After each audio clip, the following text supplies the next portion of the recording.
우리가 수요 성화 예배라는 이름으로 우리가 이렇게 모임을 수요일마다 갖고 있죠. 그리고 애니어그램을 통해서 우리가 사람의 다양한 성격들을 파악하고 있습니다. 취지를 다시 한번 말씀드릴게요. 왜 이것을 하느냐? 수요 성경 공부 시간, 성화 예배 시간에 왜 이걸 하느냐?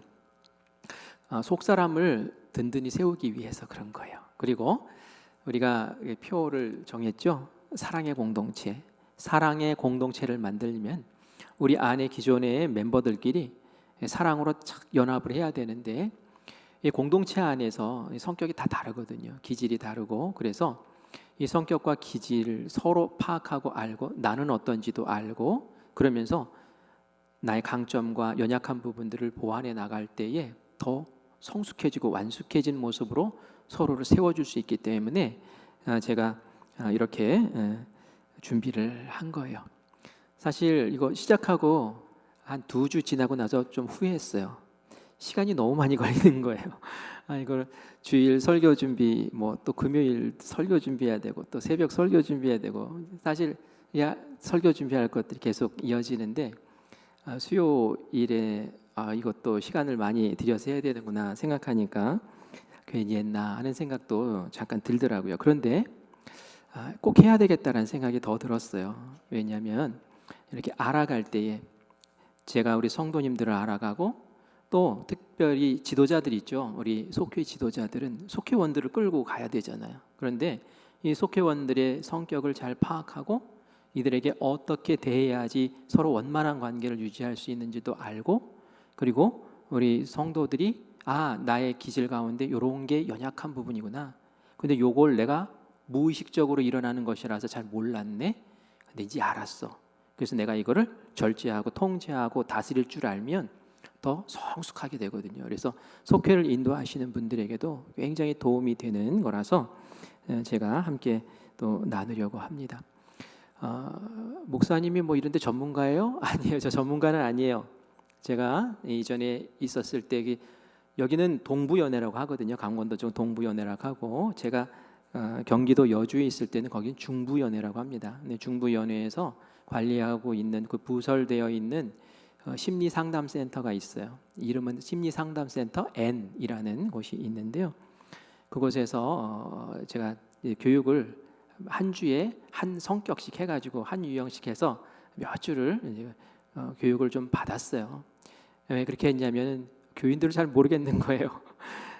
똑같은 방법으로 교인들을 대할 수가 없다라는 걸 알았어요. 성격이 다 다르니까. 그래서 목회를 좀 잘해보고 싶어서 그래서 이제 그렇게 공부를 하게 됐고요. 이전에 배운 거라서 다시 이렇게 막 생각을 하면서 다시 준비를 하려니까 좀 벅차기나 해요. 여러분들도 유튜브에 들어가 보면은 이 애니어그램 유형별로 쫙 이게 많이 떠요. 그래서 여러분 그거 보세요 이렇게 할 수도 있지만 그건 기독교적인 관점에서 이렇게 설명을 보태주지를 않더라고요. 뭐 그게 잘못됐다는 건 아니고요. 우리는 교회에서 하는 거잖아요. 그래서 우리 교회적인 것, 기독교적인 시각, 우리 것도 영성을 어떻게 더 개발할 수 있을까? 내 성품이 어떻게 온전해질 수 있을까? 이런 부분을 고려해서 준비를 하고 여러분들에게 말씀드리고 있는 거예요. 성경 인물, 애니어그램으로 보는 성경 인물, 이렇게 마지막 부분에 제가 성경 인물 소개하잖아요. 그 성경 인물은 제가 이 책을 참고해서 말씀을 전하는 겁니다. 책 제목은 애니어그램으로 보는 성서 인물 이야기라는 책이고요. 여러분들 관심 있으시면 사셔서 보시면은 유형별로 해당되는 대표적인 인물들을 담고 있어요. 그래서 나 관심 있다 하시는 분은 또 이렇게 보셔도 좋습니다. 할까요? 시작하겠습니다. 숨을 좀 쉬고 심호흡하고 해야 될 것 같아요. 자, 우리가 지난 시간에 배형, 가슴형, 머리형 해가지고 우리 9가지 그 성격 유형이 있는데 그 가운데 맨 윗부분 파란색으로 동그라미 친 부분 배형에 대해서 먼저 살펴봤어요. 그죠? 평화주의자, 개혁가, 도전하는 사람 해가지고 제 아내 이야기도 막 하면서 제가 이야기를 했던 기억이 납니다. 그래서 위에 부분에 있는 배형은 이제 끝냈어요. 그래서 오늘부터 이제 3주 동안은 그 옆에 녹색으로 표시된 부분 있죠. 녹색으로 표시된 부분 보면은 그게 가슴형이거든요. 가슴.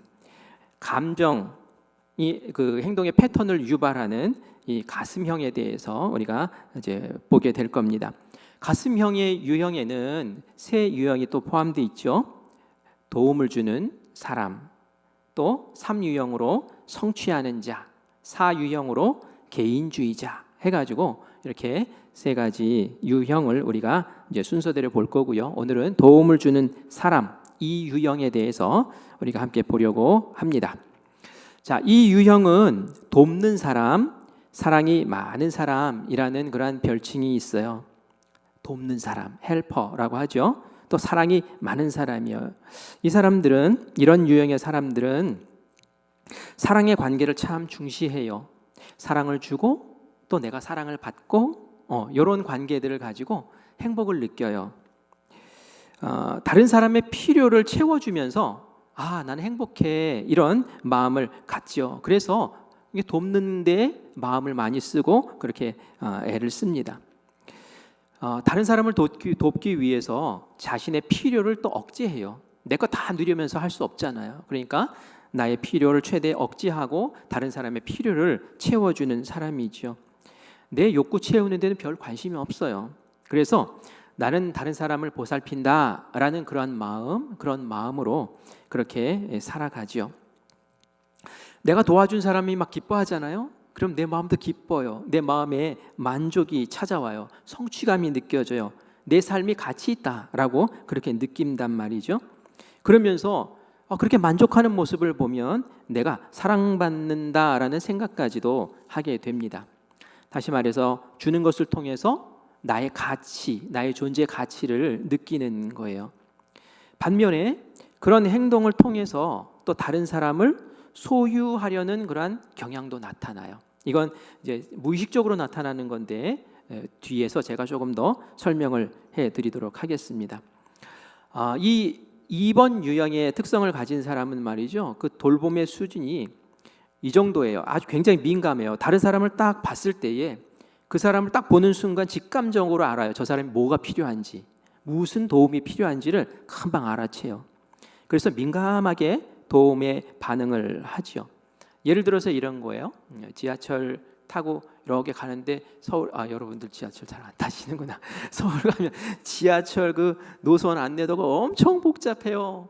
그래서 딱 보면은 말이죠, 이거 어디서 몇 번을 타야 되나 막 이런단 말이에요. 보고 이렇게 있으면 친구들이 이렇게 있어요. 그런데 이 낯선 사람이 이렇게 보고 있는데 다른 아이들 가만히 있는데 한 명이 툭 튀어나와가지고 어디 가세요? 제가 도와드릴까요?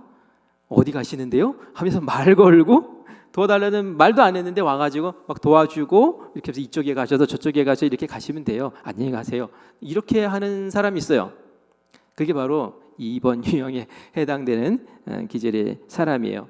누가 시키지도 않았는데 자발적으로 뭐 상대방의 동의도 구하지 않고 그냥 나서서 이렇게 말 걸고 먼저 도와주는 사람들이 있죠. 이 사람들은 직감적으로 아는 거예요. 저 사람 봤을 때 도움이 필요하구나. 내가 가서 도와줘야지. 그러면서 그 사람이 도움받고 기뻐할 때 나는 행복한 거예요. 내가 잘했지. 내가 그 의미 있지. 이러면서 행복해한단 말이에요. 이 사람들은 인간관계에 참 잘해요. 교류도 참 잘해요. 감정적인 교류도 참 잘해요. 그래서 머리로 계산하면서 교류하는 게 아니에요. 그냥 그 가슴형이라 그랬죠. 마음에 있는 감정대로 그냥 그대로 우러나온 대로 그렇게 따뜻한 관계를 갖게 하고 또 내 돈 들여서 내 시간 들여서 그렇게 섬겨주고 돌봐주는 것을 보게 돼요.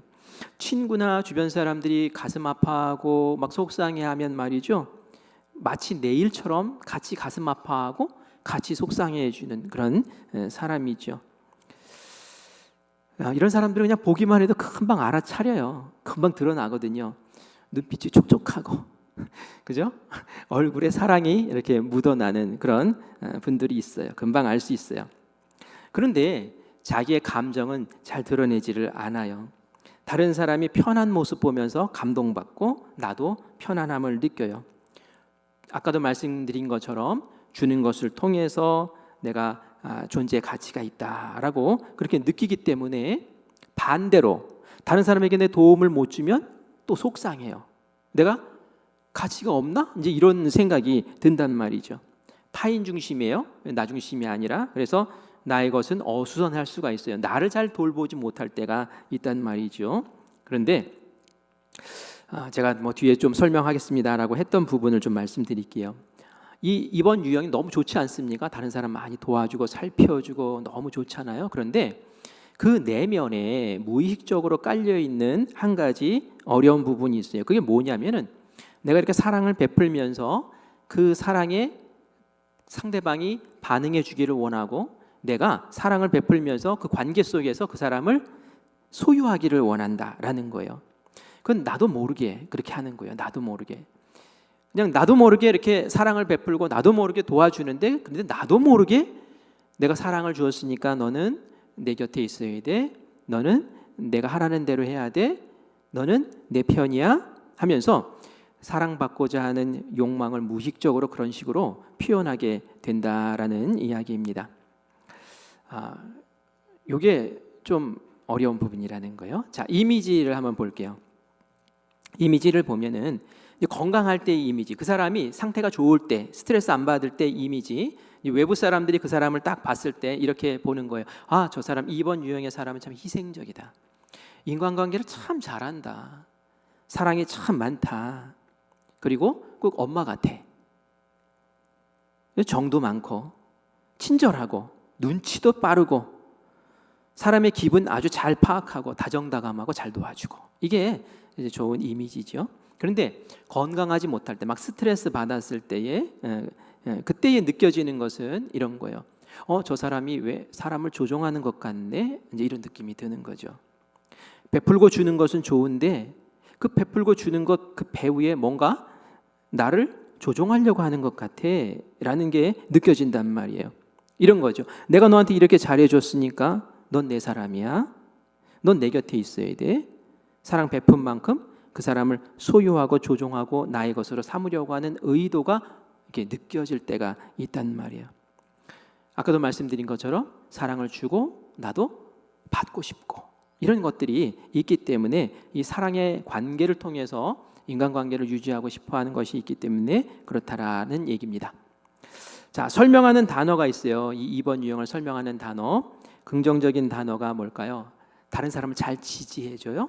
또 격려해줘요. 그래서 막 힘 빠진 사람, 낙심하는 사람, 무너져 있는 사람들 가가지고 잘 챙겨주죠. 사려 깊어요. 그리고 친절해요. 인정이 많아요. 다른 사람의 아픔을 잘 공감해줘요. 희생적이고요. 외교적이에요. 잘 사귀니까.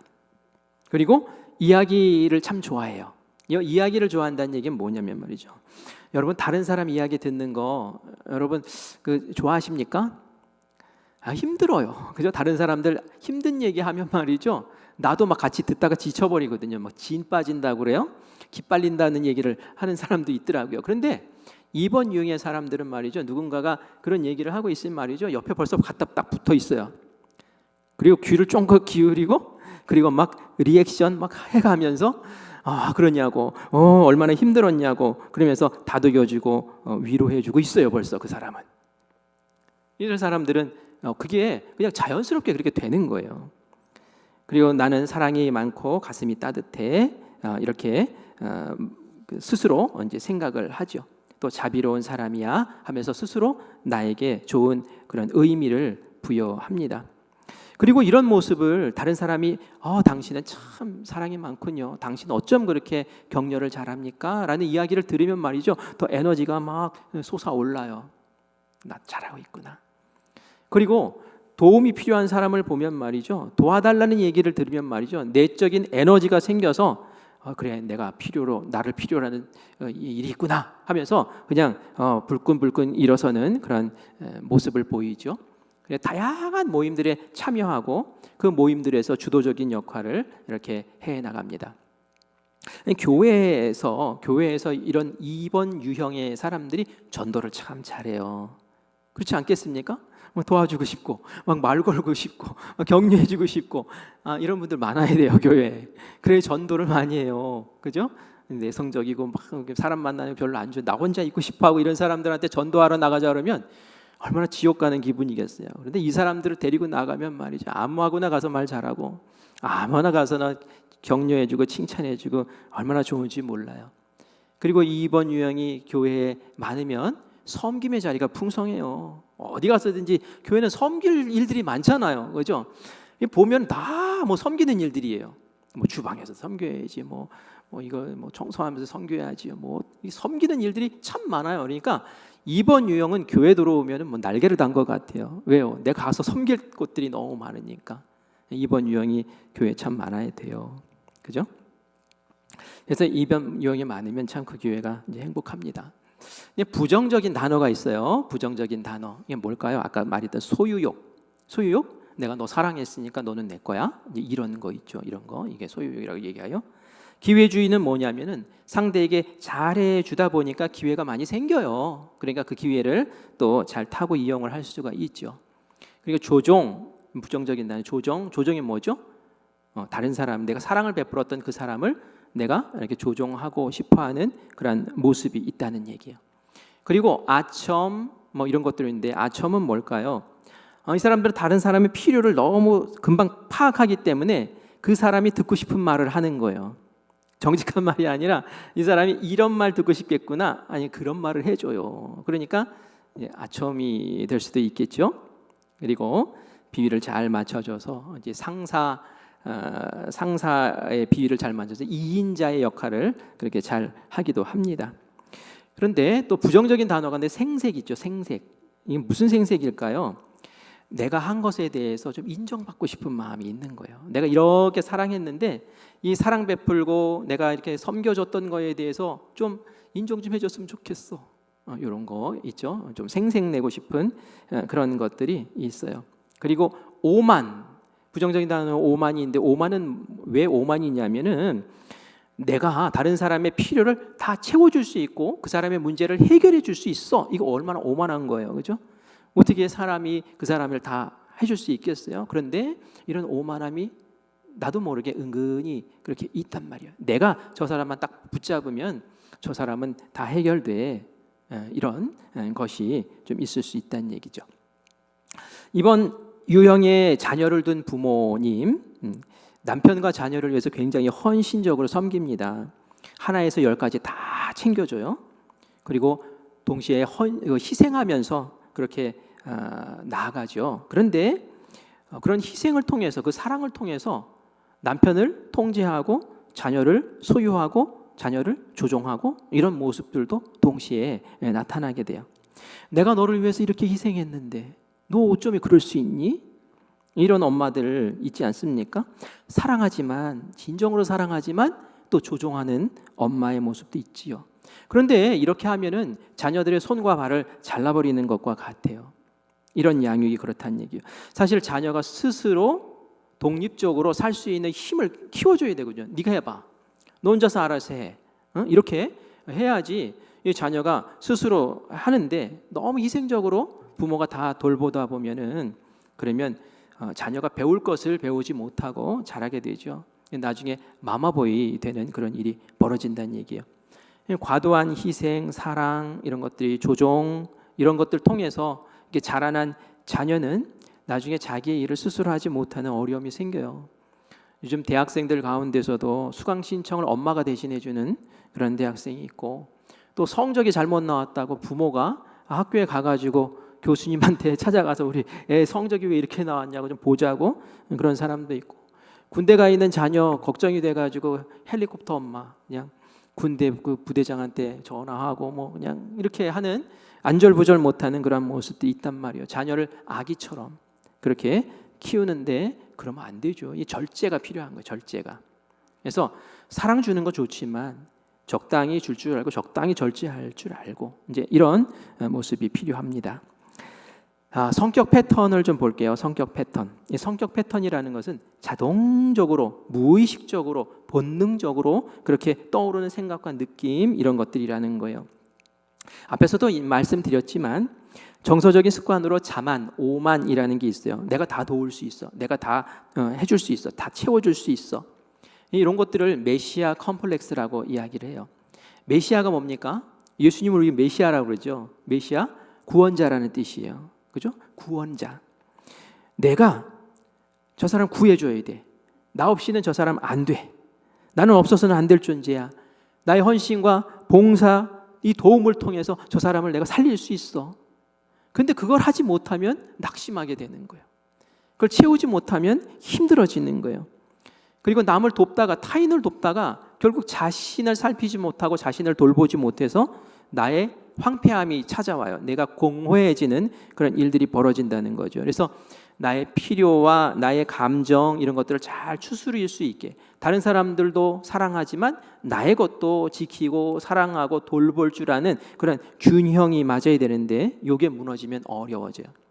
그리고 내가 저 사람을 도왔는데 이 도움이 별 의미가 없어졌고, 큰 도움이 되지 못했고, 문제를 해결하지 못했고, 이런 자괴감이 들어요. 막 슬퍼요. 나의 삶의 질이 막 떨어지는 것 같아요. 어려워요. 그리고 상대방이 내가 도움을 줬는데도 불구하고 고맙다라는 표현을 안 한다든지 무심하다든지 이러면 말이죠, 서운해서 감정이 폭발하기도 하는 일이 있긴 합니다. 평생 걸림돌 있어요. 평생 동안 이 사람에게 이제 올무처럼 발목을 잡고 있는 것이 있는데, 그게 뭐냐면은 남을 돕지 못하면 버려진 느낌이 든다는 거예요. 이 사람은 늘 남을 돕고 사랑하는 관계 속에서 의미를 찾기 때문에 남을 돕지 못하게 된다든지, 또 아니면 그 도움을 거절한다든지 뭐 이러면 말이죠, 도왔는데 뭐 안 된다든지 이러면 혼자 버려진 것 같은 그런 느낌이 들어요. 그래서 강박적으로 나는 남을 도와야 돼, 강박적으로 나 도울 게 뭐가 있지 하면서 막 찾아다니는 그러한 유형이라서 이런 어려움들을 잘 캐치하고 그것에 눌리지 않도록 관리를 잘 해야 될 줄 알아야 된다는 거예요. 그리고 이번 유형은 조심해야 될 게 있는데, 다른 사람한테 이용당하기가 쉬워요. 어떻게 이용당하기가 쉽습니까? 다른 사람이 하기에 귀찮은 일, 어려운 일 있으면 나 좀 도와줘 해가지고 그냥 맡겨버리는 거예요. 이 사람들은 자기들 거 생각을 안 해요. 내 시간, 내 노력, 내 돈 이런 것들 관리를, 이거보다 다른 사람 돕는 거를 우선시 여기기 때문에 그래 알아서 하고 도와주고 하다 보면 다른 사람에게 다 이용당하는 그런 일들이 벌어지기가 쉽습니다. 그래서 그것도 또 조정하고 절제할 줄 알아야 된다라는 얘기예요. 그리고 이제 방어 기제라는 것으로 한번 가볼게요. 방어 기제는 뭐냐면은 내가 심리적으로 어려운 충격을 받았을 때에 나를 이제 지켜내는 방법이에요. 이 사람들은 이렇게 지켜내요. 어떻게 지켜내느냐면 나의 필요, 나의 욕구, 나의 감정을 억압하는 거예요. 사실 나도 힘든데 그걸 드러내지 않아요. 마치 아무렇지도 않은 것처럼 그렇게 그 충격받은 것에 대해서 마치 아무렇지 않은 것처럼 하기도 해요. 그리고 또 다른 방법이 있는데 두 얼굴이라는 방법이 있어요. 이게 뭐냐면은 인정받지 못하고 인정을 안 해주고 이러면 말이지, 이게 쌓이고 쌓여서 이제 뻥 폭발을 하게 됩니다. 경노하게 돼요. 자기가 원하지 않는 일이 벌어졌을 때에 또 몸에 아프게 돼요. 정신적인 것이지만 몸이 막 아프고 또 힘든 그런 증상이 나타나기도 합니다. 제가 아까 이제 이번 유형이 교회에 많다고 그랬죠. 그리고 이번 유형이 교회에 많아야지 교회가 전도도 열심히 하고 섬김도 풍성해진다고 얘기했죠. 그래요, 맞아요. 이번 유형은 그래서 교회에 오면은 자기 존재와 가치감이 많이 이렇게 고양되기 때문에 행복해합니다. 그런데 이런 사람이 전혀 그럴 것 같지 않은 사람인데 어느 순간 펑 폭발할 때가 있어요. 뭘까요? 내가 헌신적으로 열심히 섬기고 내가 헌신적으로 열심히 사랑하고 내가 헌신적으로 애를 썼는데 인정을 못 받을 때, 그것을 인정해 주지 않을 때, 뭐 예를 들어서 이런 거예요. 어느 권사님이 계셨대요. 교회의 꾸준 일을 다 참여하고 또 성도들 잘 섬기고 목회자에게도 잘 섬기고 정말 교인들이 대단한 분이야, 사랑이 참 많은 분이야, 저 사람은 장로님이 되실 분이야, 막 이렇게 얘기들이 이제 파다했어요. 그런데 그 해에 장로 직분을 세우는데 이분이 안 된 거예요. 1년 더 기다려라 라는 그러한 이야기를 듣게 된 거예요. 그랬더니 이분이 평소에 얼마나 사랑이 많으셨던 분인데 폭 터진 거예요. 폭발해 버리는 거예요. 왜 나를 인정해 주지 않나? 응? 나를 인정해 주지 않으니까 나를 장로직에 세우지 않는 것 아닌가? 이 돌변해 가지고 아주 무서운 사람으로 변해 버리고요.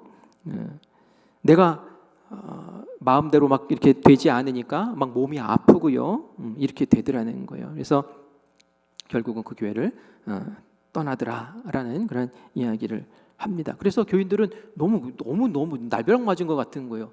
평소에 그렇게 사랑이 많으시고, 평소에 그렇게 온유하시고, 그렇게 사람들 위해서 언신하셨던 분이 오늘은 갑자기 그냥 얼굴이 그렇게 변해가지고 노발대발하시면서 교회를 뛰쳐나가니까 말이죠. 왜 그럴까요?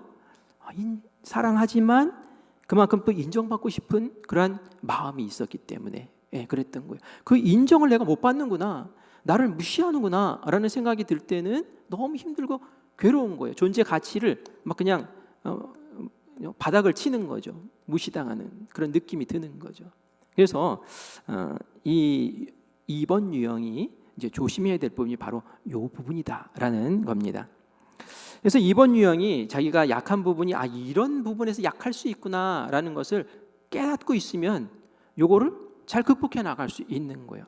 그래, 내가 사랑하고 내가 돌보고 섬기지만 요 부분에 내가 약할 수 있는, 무의식적으로 약할 수 있는 그런 약한 고리가 있구나. 그렇기 때문에 내가 요것을 알고 극복해야지라는 그런 마음이 있어야 된다는 얘기예요. 그런데 이번 유형이 또 이 약한 부분을 잘 인정을 하려고 하지 않아요. 나는 정말 순수한 마음으로 사랑했고, 나는 순수한 마음으로 그렇게 베풀었던 거고, 나는 순수한 마음으로 헌신했던 거야.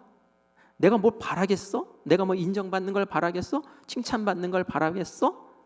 이렇게 얘기를 하면서 나는 그런 거 없어 라고 그렇게 얘기를 하는데, 이게 인정하기가 싫은 거죠. 왜? 수치스럽잖아요. 그죠? 내가 사랑을 순수하게 한 것처럼 여겼는데 그게 아니라 너 수치스러워. 그래서 인정하기 싫은 그러한 모습들도 있어요. 이번 유형은 굉장히 좋은 성격이에요. 그렇죠? 이런 사람들만 있으면 얼마나 이 공동체가 따뜻하겠습니까? 아픈 사람이 없을 거예요. 눈물 흘린 사람이 없을 거예요.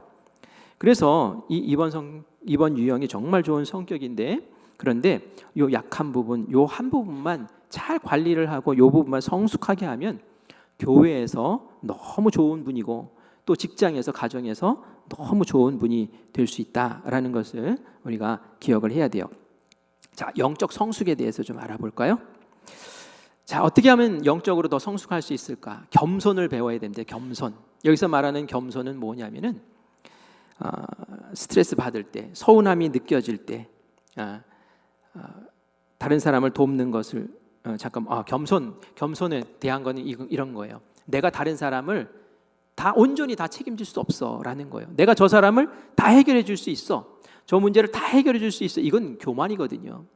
내가 저 사람의 어느 부분 정도는 해결할 수 있겠지만, 도울 수 있겠지만 전부 완벽하게 할 수는 없어 라는 것을 스스로 인정할 줄 알아야 돼요. 그래야지 스트레스 받지 않아요.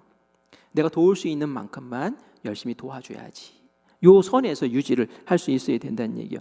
그리고 이제 스트레스 받을 때, 어려움 받을 때에 저 사람 도왔는데 나에게 뭔가 반응이 없고, 저 사람을 이렇게 사랑해 줬는데 뭐가 없고, 그래서 내 마음에 스트레스가 차고 무시당하는 것 같고 막 이럴 때 말이죠. 어떻게 해야 될까요? 그럴 때는 다른 사람 돕는 것을 멈춰야 돼요. 준 만큼 감사의 표현 받지 못했을 때 일단 멈춰라. 감정이 어려워질 때 멈춰라. 영원히 멈춰야 될까요? 그건 아니고 회복될 때까지만 잠깐 멈추는 거예요. 그래서 자기 돌봄과 다른 사람 돌봄을 이렇게 균형을 잘 맞춰 나가야 되는 것이죠. 이런 마음을 가져야 돼요. 내가 다른 사람을 꼭 돕지 않아도 나는 나 자신만으로도 이미 충분히 소중한 존재야. 그렇죠? 하나님이 우리를 창조하신 그 자체가 우리는 이미 소중한 존재예요. 내가 누구를 꼭 도와야만 소중한 존재가 되는 거 아니란 말이에요. 그래서 사랑하지 않아도, 자랑하지 않아도 사랑할 수 있고, 또 자랑하지 않는 그런 상태까지 우리를 이끌어낼 수 있어야 된다는 얘기죠. 그래서 순수한 사랑으로, 정말 저 사람이 너무 불쌍해, 그래서 어떤 인정의 대가를 받지 않겠다라는 마음으로 정말 사심 없이 순수하게 사랑할 때에 그때에 스트레스 받지 않는 건강한 모습으로 이 2번 유형이 그렇게 살아갈 수 있는 것이죠. 그래서 여러분들이 그런 마음 가지셔야 돼요. 2번 유형을 가진 사람들은 이전에 내가 몰랐네. 그래, 인정받고 보상받고 싶어 했던 무의식적인 욕구가 내 안에 있었구나. 그래야지 내가 내 존재가 가치 있는 존재로 이렇게 느껴지는 그러한 부분이 있었구나. 내가 오늘 그거를 깨달았어. 이 올무에서 내가 자유로워져야지. 이제 휘둘리지 말아야지. 그것의 기준 삼지 말아야지. 그저 순수하게 도울 만큼, 그리고 그 사람이 뭐 감동을 받든 표현을 하든 표현을 하지 않든 나는 내가 돕는 것으로 그냥 만족해야지. 이런 마음을 가지고 그 도움의 손길을 뻗치고 그런 인간관계, 사랑의 관계를 갖는다면 이 사람은 전혀 스트레스 받지 않고 얼마든지 사랑의 귀한 그런 관계들 속에서 잘 인간관계를 유지할 수 있을 줄 믿습니다. 평생 숙제가 있어요. 아첨하고 비 맞추지 말기. 저 사람이 이 말 듣고 싶어 하겠지 해가지고 아첨하고 이러지 마세요. 그냥 정직하게 그냥 하세요. 화낼 때도 화도 낼 줄 알아야 돼요. 그리고 인정받지 않고도 사랑할 수 있는 그런 성숙의 자리까지 이렇게 설 수 있도록 날마다 기도하면서 그렇게 자신을 세워 나가야 되겠죠. 영적 성숙을 위한 성경 말씀 제가 한 곳 말씀드린다면 누가복음 10장 선한 사마리아인의 비유, 이 비유의 말씀을 늘 묵상하기를 바래요. 선한 사마리아인은 뭐 실제로 있었던 사람은 아니면 예수님이 비유로 말씀하셨죠. 그 사람이 어땠습니까? 아무도 보지 않는 곳에 강도 만났어요. 강도 만난 사람을 만났어요. 그래서 이 강도 만난 사람을 어떻게 합니까? 아무도 보지 않는 그 자리에서 그를 돌보고 그 주막까지 데려다 줬어요. 그리고 그 사람을 위해서 다 헌신하고 봉사해요. 다 쏟아 부어서 자기 것 포기하면서 해줘요. 근데 이 사람이 그 사람에게 잘했다고 칭찬받으려고 하는 것도 아니고 대가를 받으려고도 하는 것도 아니고 뭐 하려고 하는 것이 아니에요. 그냥 긍휼한 마음 때문에 그냥 선한 일들을 하는 거죠. 이 모습이 하나님이 원하시는 모습이라는 것이죠. 이 성숙한 자의 모습이라는 거예요. 그리고 이것이 나에게 주신 사명이다. 나에게 주신 삶의 이유와 목적이다라는 그런 마음으로 무슨 대가를 바라고 아니면 뭐 칭찬을 기대하고 아니면 무슨 인정받는 것을 기대하고 하지 말고 그냥 순수함으로 할 수 있는 그 자리까지, 그 경지까지 이제 올라가기를 원하는 거죠. 추가적으로 제가 이제 말씀드리면 9번 유형하고 이 2번 유형하고 조화롭게 지내려면은 이 사람들은 인정받는 거 좋아한다 그랬잖아요, 그죠? 감사 표현하는 걸 좋아한다 그랬잖아요. 감사 표현을 많이 하셔야 돼요. 이런 유형의 사람들이 나를 도와줬어요. 나를 격려해 줬어요. 나에게 뭐 좋은 것들을 갖다 줬어요. 그러면 꼭 감사하셔야 돼요. 정말 감사해요. 사소한 것에도 감사, 관심을 표현해 주면 말이죠. 이 사람들은 더 힘이 나고 더 용기가 나고 더 백배하죠. 그래서 너는 꼭 필요한 존재다라고 인정을 해주고, 하지만 또 이런 것도 그렇다고 계속 막 칭찬해주고 이러면 말이죠. 그게 계속 고착화되면은 또 이 사람이 성숙해질 수 있는 기회가 없잖아요. 그러니까 이 사람들은 그 과도하게 이렇게 막 사랑해 주려고 하는 게 있거든요. 그러니까 어느 정도 절제할 줄 알아야 되는 거예요. 절제를 시킬 줄도 알아야 돼요. 요만큼만 도와주면 돼요. 이렇게 그 도움을 이렇게 내가 해볼게요.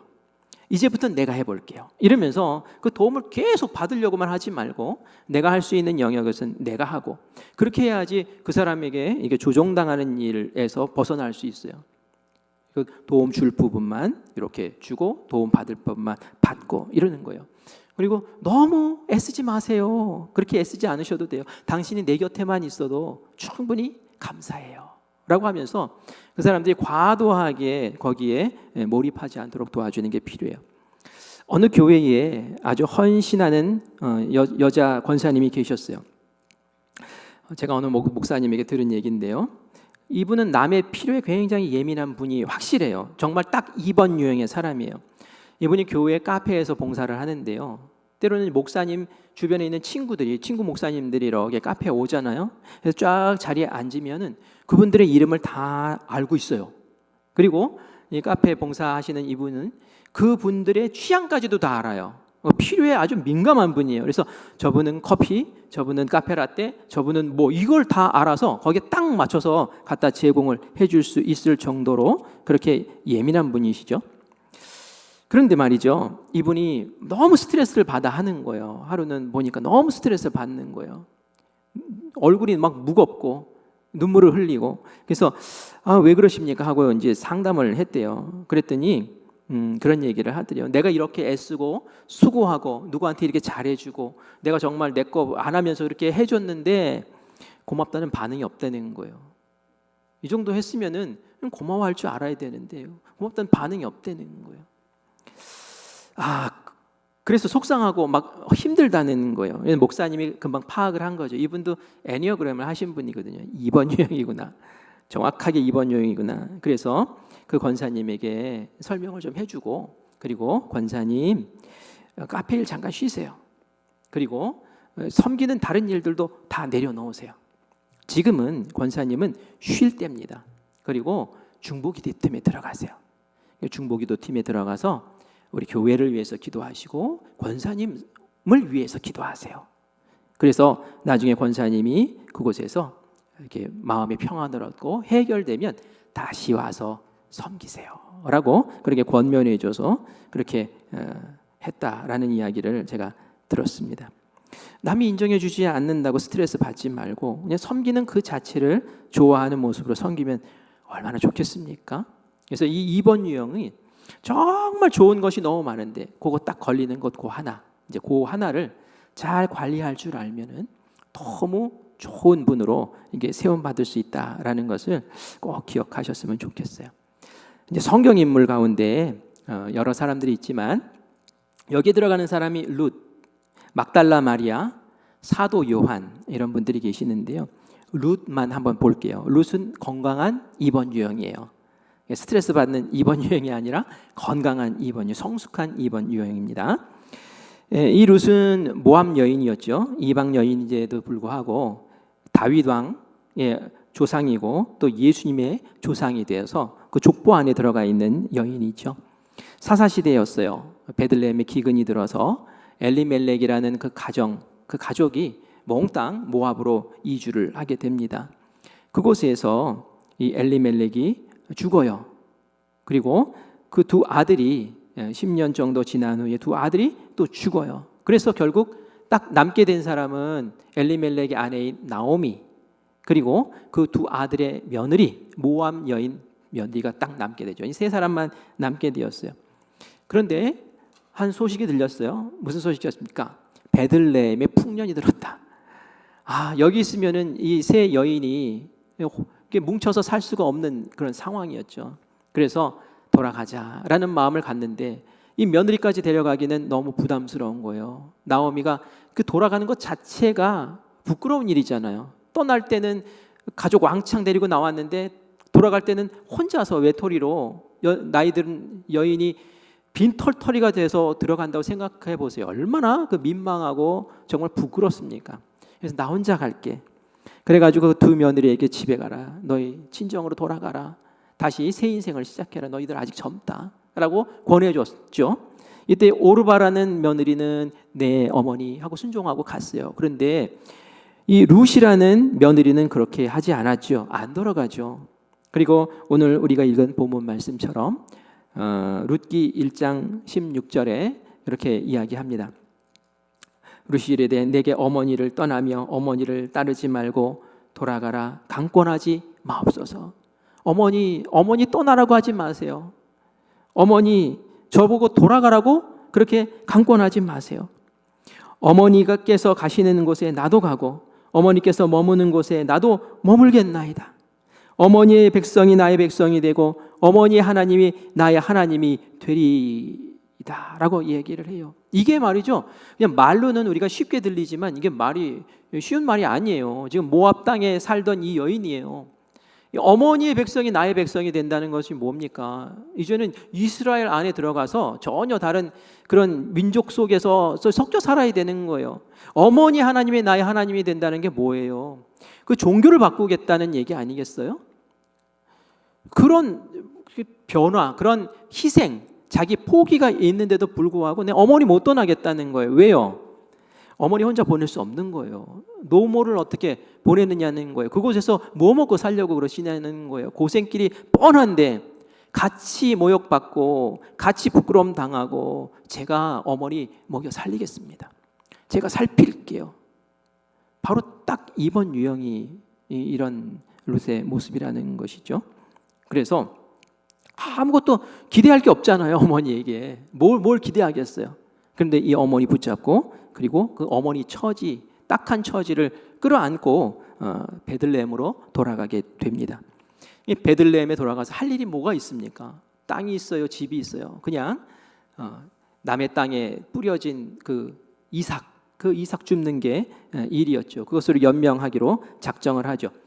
그런데 열심히 이삭 줍기를 하다 보니까 보아스라는 사람의 집에 그 유력자였죠. 그 집에 가서 그 밭에서 이게 줍게 됩니다. 이 보아스가 딱 보니까 우리 동네 사람이 아닌 거예요.